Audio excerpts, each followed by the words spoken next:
like this happen,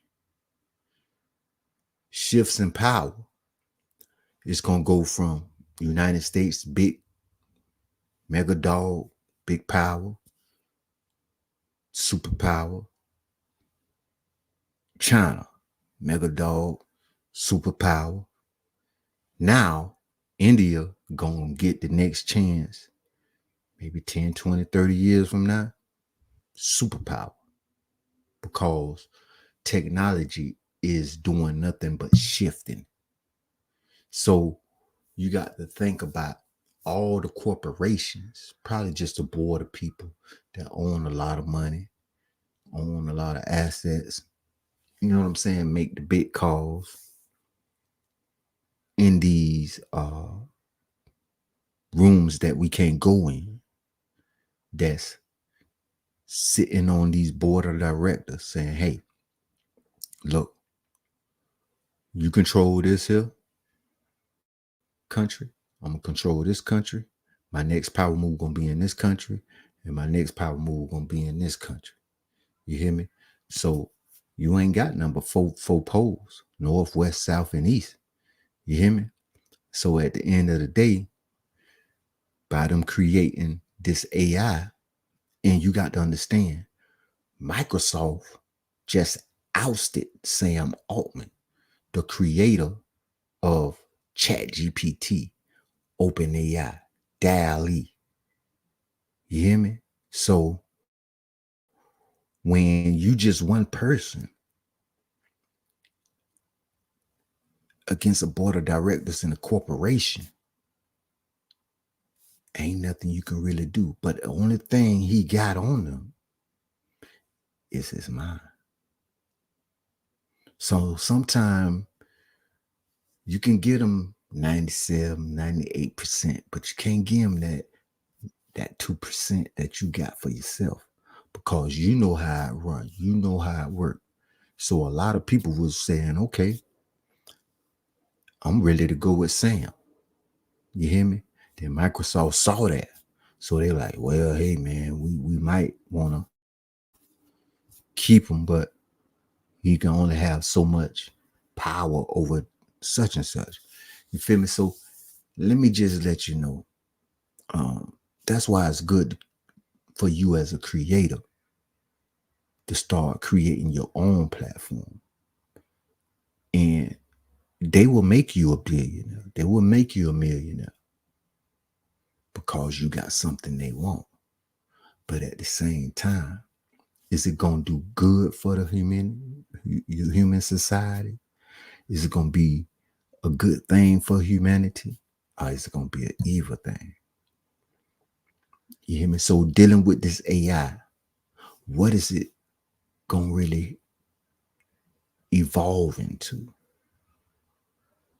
Because we was in the industrial age, you feel me?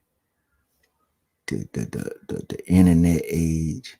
Now we in the information age, where a lot of companies collecting a lot of data. And this data is pretty much building what's behind me. You know what I'm saying? Boom. This the $6 million man here. You heard me? For real. You remember that show, the $6 million man? Hey, for real though. They even got it to where they trying to make you live longer.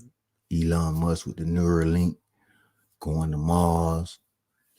Hey man, you gotta realize it's a lot going on. A lot going on. Check this here. Let's go.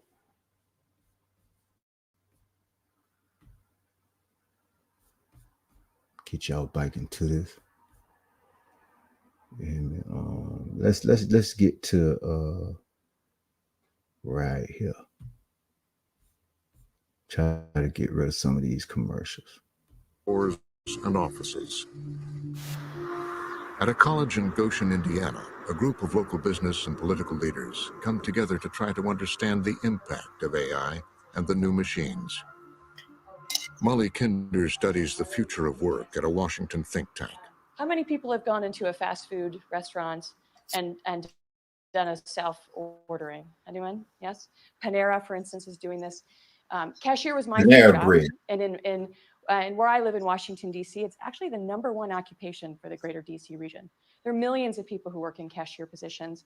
This is not a futuristic challenge. This is something that's happening sooner Right than now. we think. Cashier. In the popular discussions about You already robots and got automation and work, almost every image is of a cash man out on your on own a at factory Walmart, floor or a Target. truck driver. And yet, Really? in our data, when we looked, women disproportionately hold the jobs that today are at highest risk of automation. And that's not really being talked about.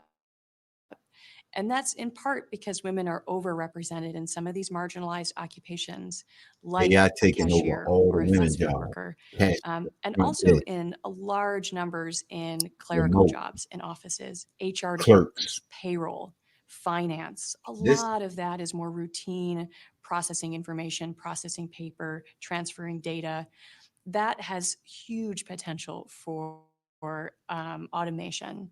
AI is going to do some of that. Software robots are going to do some of that. So, how many people are still working as switchboard operators? Probably none in this country. The workplace of the Throughout future will history, demand as different technology improves, skills, lots of people and move to gaining more them, says clerical Molly Kinder, check will it out. depend on who can afford them. I mean, it's not a good situation in the United States. There's been some excellent research that says that half of Americans couldn't afford a $400 unexpected expense. And if you want to get to $1,000, there's even less. So imagine you're going to go out without a month's pay, 2 months' pay, a year. Imagine you want to put savings toward a course to redevelop your career. People can't afford to take time off of work. They don't have a cushion. So this lack of economic stability married with the disruptions in people's careers is a really toxic mix. The new machines will penetrate every sector of the economy, from insurance companies to human resource departments, from law firms to the trading floors of Wall Street. Wall Street's going through it, but every industry is going through it. Every company is looking at all of the disruptive technologies. Could be robotics or drones or blockchain, and whatever it is, every company is using everything that's developed, everything that's disruptive, and thinking about how do I apply that to my business to make myself more efficient. And what efficiency means is mostly how do I do this with fewer workers. And I do think that when we look at some of the studies about opportunity in this country and the inequality of opportunity, the likelihood that you won't be able to advance from where your parents were, I think that's is very serious and gets to the heart of the way we like to think of America as the land of opportunity. Inequality has been rising in America. It used to be the top 1% of earners, here in red, owned a relatively small portion of the country's wealth. Middle and lower earners, in blue, had the largest share. Then, 15 years ago, the lines crossed, and inequality has been increasing ever since. There's many factors that are driving inequality today. And unfortunately, artificial intelligence, without being thoughtful about it, is a driver for increased inequality because it's a form of automation. And automation is the substitution of capital for labor. And when you do that, the people with the capital win. You better So believe it. Karl Marx was right. It's a struggle That's why between capital and Amazon labor. And with artificial doing a intelligence, lot we're of putting our things. finger on the scale of FedEx. capital Trust and me, man. how I we know wish because I to worked at these distribute the places. benefits, the Trust economic me. benefits that will create is going to be a major moral consideration for society over the next several decades. This is really an outgrowth of the increasing gaps of haves and have-nots. The wealthy getting wealthier, the poor getting poorer. It may not be specifically related to AI, but but AI will exacerbate that, and that I think will tear the society apart because the rich will have just too much, and those who are have-nots will have perhaps very little way of digging themselves out of the hole. And with the AI making its impact, it'll be worse, I think.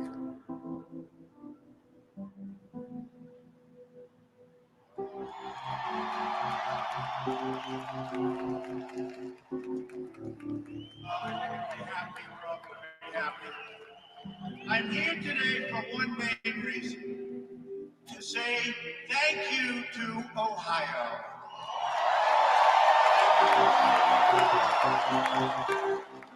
I think the Trump vote was a protest. I mean, whatever reason, whatever the hot button was that, that really hit home with these Americans that voted for him, it was a protest vote. They didn't like the direction things were going.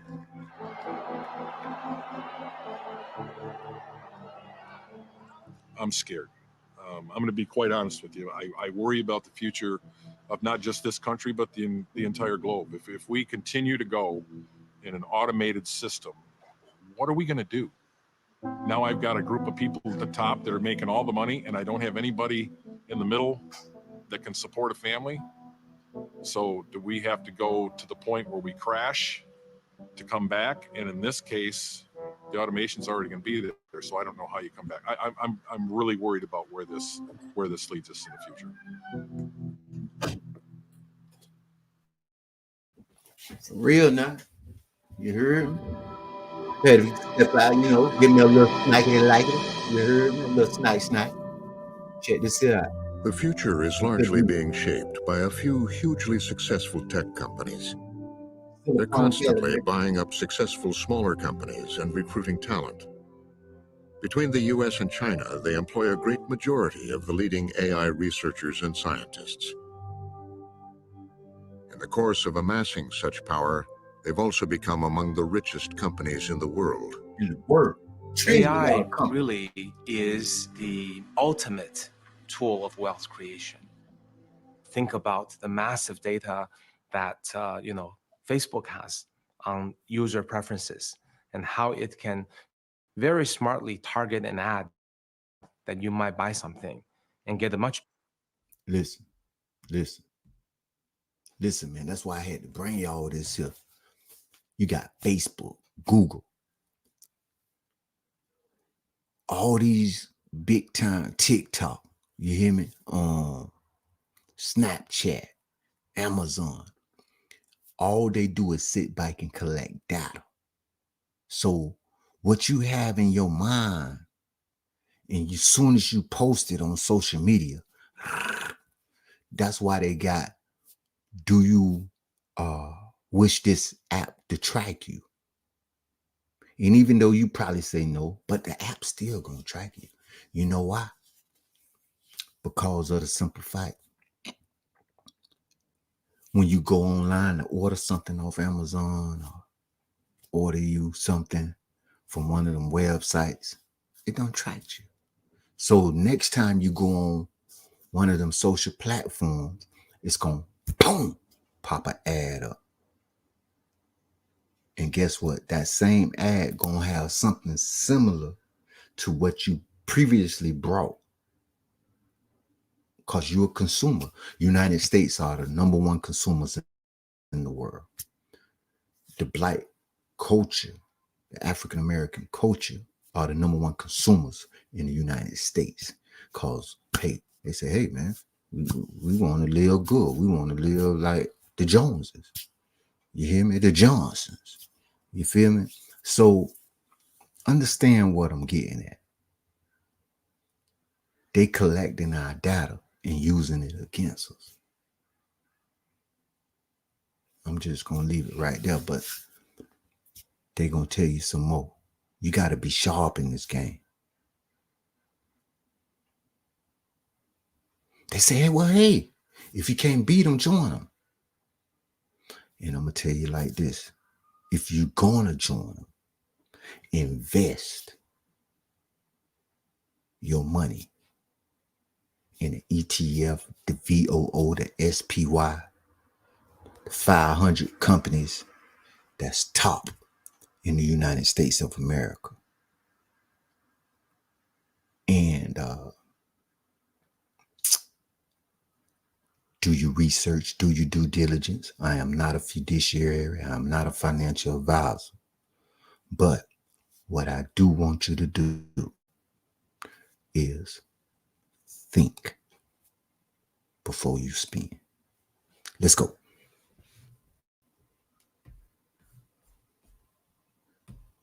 much bigger cut that a smaller company couldn't do. Same with Google, same with Amazon. So AI is a set of tools that helps you maximize an objective function. And that objective function initially will simply be make more money. And it is how these companies make that money and how their algorithms reach deeper and deeper All into our about the world, algorithm. our daily lives, and our democracy that makes many people increasingly uncomfortable. Pedro Domingos wrote the book, The Master Algorithm. Everywhere you go, you generate a cloud of data. You're trailing data. Everything that you do is producing data. And then there are computers looking at that data that are learning. And these computers are essentially trying to serve you better. They're trying to personalize things to you. They're trying to adapt the world to you. So on the one hand, this is great because the world will get adapted to you without you even having to explicitly adapt it. There's also a danger because the entities and the companies that are in control of those algorithms don't necessarily have the same goals as you. And this is where I think people need to be aware that of what's going on so they can have more control over it. You know, we came into this new world thinking that we were users of social media. It didn't occur to us that social media was actually using us. You better believe it. We thought that we were searching Google. We had no idea that Google was searching us. Shoshana Zuboff is a Harvard Business School professor emerita. In 1988, For she wrote a real? definitive book called In the Age of the Smart Machine. For the last 7 years, That ain't she has bad. worked on a new book, making the case that we have now entered a new phase of the economy, which Yeah, she calls surveillance capitalism. for real. So famously, industrial capitalism claimed nature, innocent rivers and meadows and I just forests broke and that so down forth to y'all now. for the market dynamic You gotta know to your be history. reborn as real estate, as Don't land, and just to be be sold and purchased. talking the talk, Industrial man. capitalism This claimed finding out work is research. for the This market is what we dynamics do to over here. be reborn as labor Like, subscribe, that tell a could friend, be tell another sold friend. and You hear me? purchased. Now here comes surveillance capitalism, following this pattern, but with a dark and startling twist. What surveillance capitalism claims is private human experience. Private human experience is claimed as a free source of raw material, fabricated into predictions of human behavior. And it turns out that there are a lot of businesses that really want to know what we will do now, soon, and later. Like most people, Alastair McTaggart had no idea about this new surveillance business until one evening in 2015. I had a conversation with a fellow who's an engineer, and I was just talking one night at a dinner at a cocktail party, and there had been something in the press that day about privacy in the paper, and I remember asking him, he worked for Google, what's the big deal about why are people so worked up about it? And I thought it was going to be one of those conversations like with, if you ever ask an airline pilot, should I be worried about flying? And they say, oh, your most dangerous part is coming to the airport, in the car. And he said, oh, you'd be horrified if you knew how much we knew about you. And I remember that kind of stuck in my head because it was not what I expected. That question would change his life. A successful California real estate developer, McTaggart began researching the new business model. What I've learned since is that their entire business is learning as much about you as they can. Everything about your thoughts and your desires and your dreams and who your friends are and what you're thinking, what your private thoughts are. And with that, that's true power. And so I think I didn't know that at the time. Their entire business is basically mining the data of your life. Shoshana Zuboff had been doing her own research. I'd been reading and reading and reading, from patents to transcripts of earnings calls, research reports, and just literally everything for years and years and years. Her studies included the early days of Google, started in 1998 by two young Stanford grad students, Sergey Brin and Larry Page. In the beginning, they had no clear business model. Their unofficial motto was, "Don't be evil." Right from the start, the founders, Larry Page and Sergey Brin, they had been very public about their antipathy toward advertising. Advertising would distort the internet, and it would distort and disfigure the purity of any search engine, including their own. Once in love with e-commerce, Wall Street has turned its back on the dot-coms. Then came the dot-com crash of the early 2000s. Has left hundreds of unprofitable internet companies begging for love and money. While Google had rapidly become the default search engine for tens of millions of users, their investors were pressuring them to make more money. Without a new business model, the founders knew that the young company was in danger. In this state of emergency, the founders decided we've simply got to find a way to save this company. And so parallel to this were another set of discoveries where it turns out that whenever we search or whenever we browse, we're leaving behind traces, digital traces of our behavior. And those traces back in these days were called digital exhaust. They realized how valuable this data could be by applying machine learning algorithms to predict users' interests. What happened was they decided to turn to those data logs in a systematic way and to begin to use these surplus data as a way to come up with fine-grained predictions of what a user would click on, what kind of ad a user would click on. And inside Google, they started seeing these revenues pile up at a startling rate. They realized that they had to keep it secret. They didn't want anyone to know how much money they were making or how they were making it, because users had no idea that these extra... Listen, man, it's an app called Brilliant. Go on your iOS or your Google Play Store, download the app called Brilliant. Gives you some knowledge and learn a few things. I'm not being sponsored, but I'm just letting you know, man, because of the simple fact that we need to stay up to date as a community. We need to stay up to date as people in this society. Okay? So you heard it here first. Let's get it in, grind, do your knowledge, do your due diligence, and, just research, man. That's real. And apply, execute. Let's go. behavioral data that told so much about them. It was just out there, and now it was being used to predict their future. When Google's IPO took place just a few years later, the company had a market capitalization of around $23 billion. Google stock was now as valuable as General Motors. And it was only when Google went public in 2004 that the numbers were released. And it's at that point that we learned that between the year 2000 and the year 2004, Google's revenue line increased by 3,590%. Let's talk a little bit about information and search and how people consume it. By 2010, the CEO of Google, Eric Schmidt, would tell The Atlantic magazine, "Is we don't need you to type at all, because we know where you are, with your permission. We know where you've been, with your permission. We can more or less guess what you're thinking about." Now, is that over the line? Eric Schmidt and Google declined to be interviewed for this program.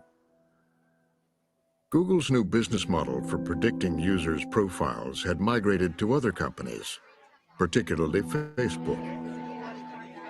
Roger McNamee was an early investor and advisor to Facebook. He's now a critic and wrote a book about the company. He says he's concerned about how widely companies like Facebook and Google have been casting the net for data. And then they realized, wait a minute, there's all this data in the economy we don't have. So they went to credit card processors and credit rating service and said, we want to buy your data. They go to health and wellness apps and say, hey, You got women's menstrual cycles. We want all that stuff. Mm. Why are they doing that? They're doing that because behavioral prediction is about taking uncertainty out of life. Advertising and marketing are all about uncertainty. You never really know who's going to buy your product until now. We have to recognize that we gave technology a place in our lives that it had not earned. That essentially, because technology always made things better in the 50s, 60s, 70s, 80s, and 90s, we developed a sense of inevitability that will always make things better. We developed a trust, and the industry earned goodwill that Facebook and Google have cashed in. The model is simply this: provide a free service, like Facebook, and in exchange, you collect the data of the millions who use it. And every sliver of information is valuable. It's not just what you post, it's that you post. It's not just that you make plans to see your friends later. It's whether you say, I'll see you later, or I'll see you at 6:45. It's not just that you talk about the things that you have to do today. It's whether you simply rattle them on in a rambling paragraph or list them as bullet points. All of these tiny signals are the behavioral surplus that turns out to have immense predictive value. In 2010, Facebook experimented with AI's predictive powers in what they called a social contagion experiment. They wanted to see if, through online messaging, they could influence real-world behavior. They did it. The aim was to get more people to the polls in the 2010 midterm elections. Cleveland, I need you to keep on fighting. I need you to keep on believing. They offered 61 million users an I voted button, together with faces of friends who had voted. A subset of users received just the button. In the end, they claimed to have nudged 340,000 people to vote. They would conduct other massive contagion experiments. Among them, one showing that by adjusting their feeds, they could make users happy or sad. When they went to write up these findings, they boasted about two things. One was, oh my goodness, now we know that we can use cues in the online environment to change real-world behavior. That's big news. The second thing that they understood and they celebrated was that we can do this in a way that bypasses the user's awareness. Private corporation. Hey man, what I'm finna do is I just wanted y'all to tap in, you know what I mean, and understand what we dealing with. We dealing with a beast. This AI, when it take over, whew, man, you got 50-some million African Americans in the United States.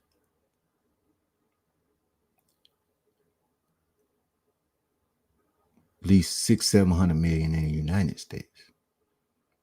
Worldwide, billions. They collecting everybody data. Now, different corporations hold different sets of data. And they already know what you're thinking when you get on this internet. You think this camera watching me, they watching me too. So my thing is to you, you can't outsmart it. But it don't know what you're thinking. But at the same time, you have to use it to your advantage. Build your wealth. Think smart. Think long term. Invest and be safe. For your knowledge research, like, subscribe. Tell a friend so they'll tell another friend. This your boy, your host, off the Chill Fetty. They gave you a lot of pointers, gave you a few books to read, and all I do is just bring you the knowledge. Let it stay hot in the kitchen, and that's real. This your boy, your host, off the Chill Fetty, aka Chill Will. 2024, get it in. For real. Don't be left behind.